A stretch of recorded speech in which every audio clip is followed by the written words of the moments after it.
This is the flat earth reggae, truth can't bend. The lies them tell, have to reach the end. Sky up top, the water's deep. Wake up now, stop, walk and sleep. The way the earth a spin, but me never yet feel it right. If we a move so fast, oh my coffee still inside. Me look out on the ocean, horizon still flat. If the world did a curve, me woulda see that. So this is a thermometer, and it's reading 59 degrees. This is the moonlight. We'll get out of the way of the moonlight. 62 degrees, and this is in the moonlight. Hold on. 60, wow, 60 degrees. Okay, I gotta keep it right here to see it. 59 degrees. Now we're going to move over to the other side of the car where the moon is not on. We're just moving. And we're going to try this again here. And it's now reading 65 degrees. Okay, now just move the laser up. And I'm moving the laser to where the moonlight is shining. And it rapidly drops. Okay, move it back down. I'm going to move it back down here. Goes back up. Jump back up. 65 degrees and back on the hood where the moon is shining. It's almost a 10-degree change. And we're going to do this on another car over here. We're going to go out of the moonlight. It's a dark car. Moon's there. It's a dark car. This is out of the moonlight. 66.6 degrees. We're going to move it into the moonlight slowly. And it's dropping dramatically. Same kind of paint on both the hood, or the trunk, and the side of the car. 55.8 in the moonlight. Moving back to the side. Jumps up to 66 degrees. Yep. That's proof that the moon is a cooling influence to us. It's a cooling light. It's a cooling light, not a heat light. 55 degrees in the moonlight. 65 degrees out of the moonlight. 10-degree difference. 10-degree difference. Do the next car here. Another car, we got silver paint. We had white paint, now we had darker paint, now we have silver paint. And here we go again. You can see it, folks. Let me see if I can get the moon in there when you're doing it. Okay, the moon's right there. Can you see it? So this side of the car is out of the moonlight. Can you see it? Yep, 65. And then we're going to move it up on top of the hood. It goes down to 58 degrees. 50. Oh. You're moving it. There we go. Silver paint. 59 degrees. 58 degrees in the moonlight. Yep. Now we're moving in the moon, out of the moonlight, 64, 65 degrees. The moon is a cooling light. Yeah. Proof right here, guys. 63 degrees out of the moonlight. Yeah. 58 degrees in the moonlight. Yep. 56. One more time, bring it back Bring down. it back down again, out of the moonlight.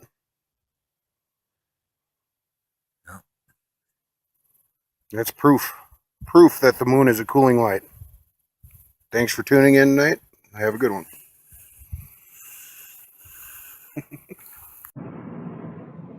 Hey everyone, just wanted to say hello. Good afternoon for those that are, it's the afternoon. It's right now, it's almost 1 o'clock in Texas.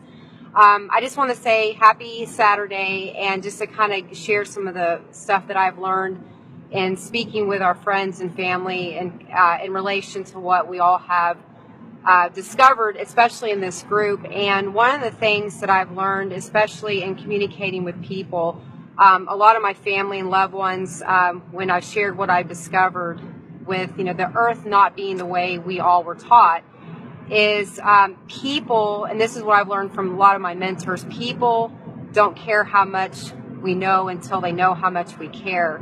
And so being successful in relaying the information to people has been very relative to, people knowing how much we care.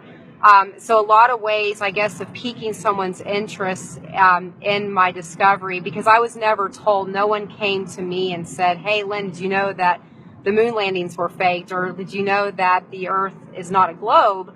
It's stuff that I learned on my own. So I've seen that, especially people that are older that were there and experienced, watching the moon landings on television, they are more, the tendency is to be more offensive. Like, well, I saw that on TV. How could you even question that? Or maybe it's because, Lynn, you weren't alive when these events took place. So a lot of the things I do is I just ask questions like, do you think the moon is really 250,000 miles away? Does that make sense? And it gets a lot of people to think, and when they start questioning their own beliefs without me questioning it for them, I've noticed that the results are more effective. And I guess for me personally, whether we live on a spinning ball or if we're, on a flat plane, that's really, it's irrelevant. But what is relevant is, number one, we want to be critical thinkers, and I teach my children to think on their own, and that's the number one thing. And to see, as a Christian, to see that God has created the earth for a purpose and in His way, and that we're being taught something completely different. I go outside and I look at the world in a different view. I see it as, this was planned. We were not just an explosion that happened, and it's really neat. I have more peace when I go outside. So that's just my rant for the day. I hope everyone has a blessed Saturday. I just left a work event. I'm on my way home to be with my kids. I love my weekends. I love spending time with my family. Hope everyone has a blessed weekend, and we'll talk soon. That's called gravity is not a fundamental force. That's number one.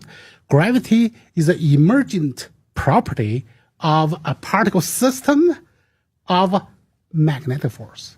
So we can say gravity is a second effect of electromagnetic body.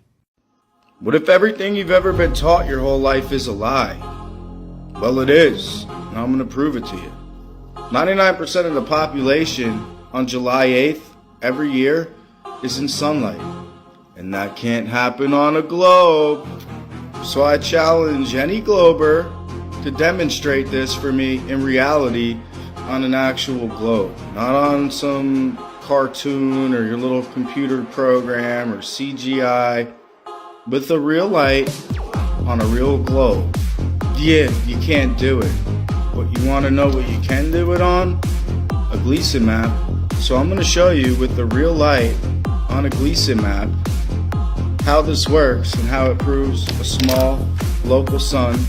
And it doesn't work on a globe. I want you to notice the sun's right here in the middle of Africa. You see it? Half the United States is in sunlight, and all the sunlight goes all the way out here to like China, Russia, and all this is in twilight, and the rest of the half of the United States is in twilight. I'm going to show you how that works. Here's my little flashlight. Here's my Gleason map. Light above Africa. How we see it in reality. And you want to know the crazy thing is too? On the Gleason map, this right here has our firmament. And if you put this point right here in the middle and flip this up like this, you guys can see, flip this up like this, boop, put it in the middle, and we got Polaris, the sun and the moon. And when you do that, even when I use this little light, it matches up with the height of this. So a smaller, more local light demonstrates in reality what we see on July 8th every single year.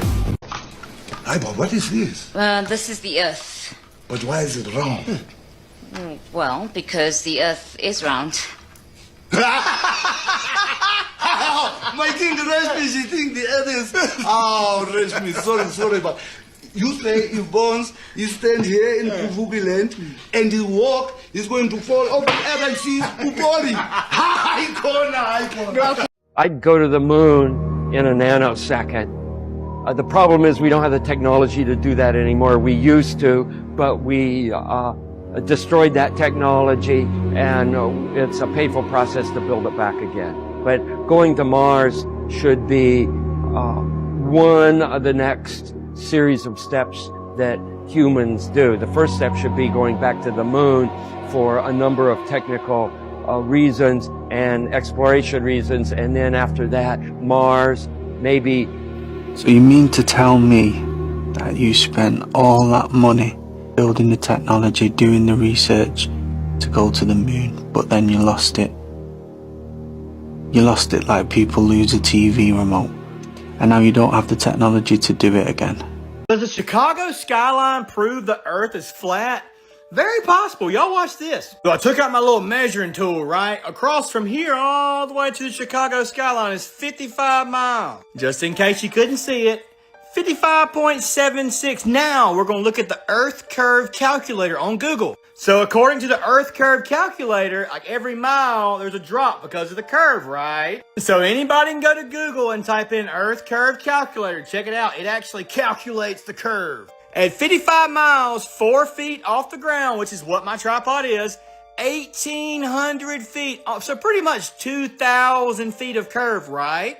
Now, the tallest building on the Chicago skyline is only 1,400 feet, so if 1,800, almost 2,000 feet of curve is supposed to be hidden like beyond the curve, how are we seeing all the buildings? I mean, as you can see, that one's the, 1,500, but look, what about all these that are way shorter than that, yet we can see those?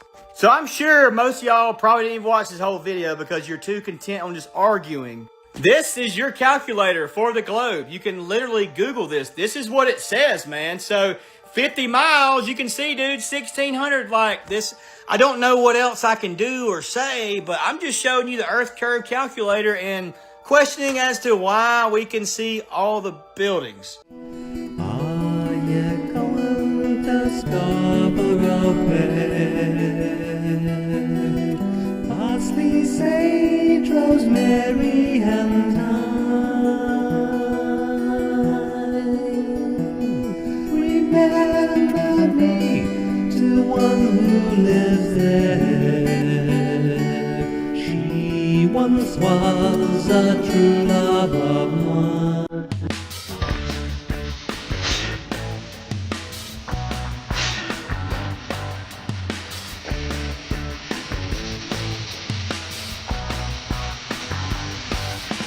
The flat Earth map dates back over 1,000 years. This map is credited to being created by a Persian astronomer. His name was Al-Biruni, and he lived between 973 AD to 1048 AD.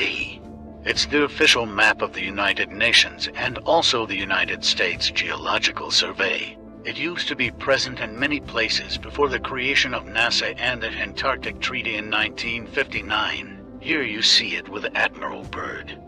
This map has been restored by Dmitry from Russia with suggestions of mine, Eddie Alenkar. Known by my YouTube channel Flat Earth Banjo, I asked Dmitry to include the Bermuda Triangle and Point Nemo, a place deep in the Pacific where NASA buries rockets. Then Robert Tozzi, a professional mapmaker, came along and enhanced the map even more. There are many people now selling this map online, but if you could order it from my online store, I would greatly appreciate it. Visit my online store now and order one of the items. I humbly thank you.